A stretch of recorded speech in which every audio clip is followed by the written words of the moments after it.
Okay, so continue tayo for problem number 5. Ano ba yung question sa problem number 5? That's 2x squared plus 4x minus 3 over x squared. Tama, no?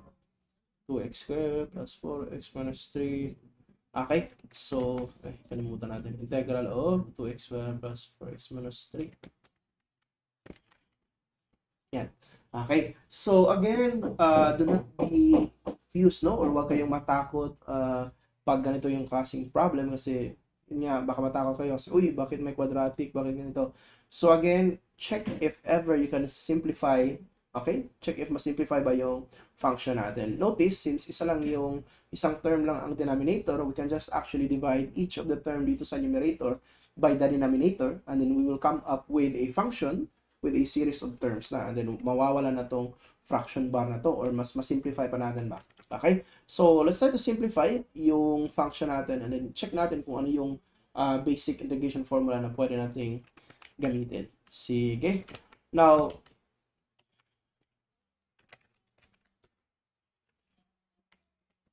pwede ba to? Check. Yan pala. So, more or less, ito yung itsura ng function na makukuha natin. Sige, so let's manually check dito. Yan. So, I think diretso ko na lang ilalagay, no? 2x, this will become 2x squared, bali, yan. Ay, sorry. Para mas makita ninyo yung manual na pag-simplify. And then itong 4x over x squared. And then minus 3 over x squared. Okay? Notice we can simplify the first and the second term by dividing the same base, no? X at saka x. So subtract natin yung exponent. So this will ma-cancel out ito. Bali ito, ma-cancel out itong x squared, kasi parehas na sila. And then ano pa ba? Ito, ma-cancel out. Although ma-cancel out yung x, ang ma-cancel out lang is isang x lang kasi this is x squared man. So this will become, okay, so isang x lang, no? Okay, 1 lang yung exponent sa numerator. So this will become 4 over x. And then dito, wala na itong ma-simplify. So yan. So we have our function here. So we can now integrate each of the term. And then the integral of each of the term, we just need to add. And basically, it will become the integral of this function. Okay? Sige. So I think parehas naman, no? 4 over x plus 2x minus 3. Tama, parehas lang. Sige. So proceed tayo. Okay, so the integral of 2, I think diretso ko na ilalagay ha. 2 is just actually a constant. So meaning, ang integral niyan will be equal to 2x. I think, ulit-ulit na doon sa mga previous problem. Plus, now I think ito medyo bago to, the integral of 4 over x. So basically, the integral of 4 over x, you can write this one as, diba, this is the integral of 4 over x. Over x dx. However, as I've mentioned before, pag ang coefficient, pwede mong tanggalin yung coefficient. Pwede mong ilipat ang coefficient dito. So, magiging 1 lang yan.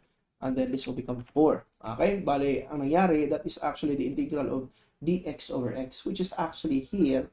Ito yung nasa third equation natin, no? Which means the integral of 4 over x is simply equal to 4 multiplied by ln of x. Parang ganyan. Okay? And then lastly, itong minus 3x squared. So, again, itong minus 3x squared, kung mapapansin nyo dito, walang over x squared, no? But, di ba, pwede natin itong gamitin itong power formula, no? X to the power n. Bakit? Kasi ang x squared, actually, pwede natin itong ilagay sa numerator. Balang itsura nito magiging 3. This will become 3 times x to the power negative 2. Okay? Which means, pag 3, ano yan? Pag 3 times x to the power negative 2, so basically, this will become plus. Minus pala, minus. So, kopyahin ko to, ha? So, that's minus 3 to the power. Ang negative 2 na yan, we will add 1 sa negative 2. And then, i-divide natin ang whole term by the exponent itself.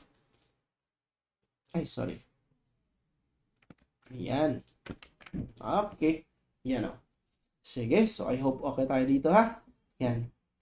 Now, you might be wondering, sir, bakit hindi mo ginawa yung ito dito sa x? Kung mapapansin nyo, pwede kasi nating ilagay din to na 4 times x to the power 4 times x to the power negative 1. Yes, it's true. That's 4 times x to the power negative 1. And then, if we will apply a power formula kasi, hindi pwede kasi we will be dividing by 0.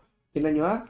If we will try to find the derivative using this equation, itong sa power formula natin, it will become x to the power negative 1 plus 1.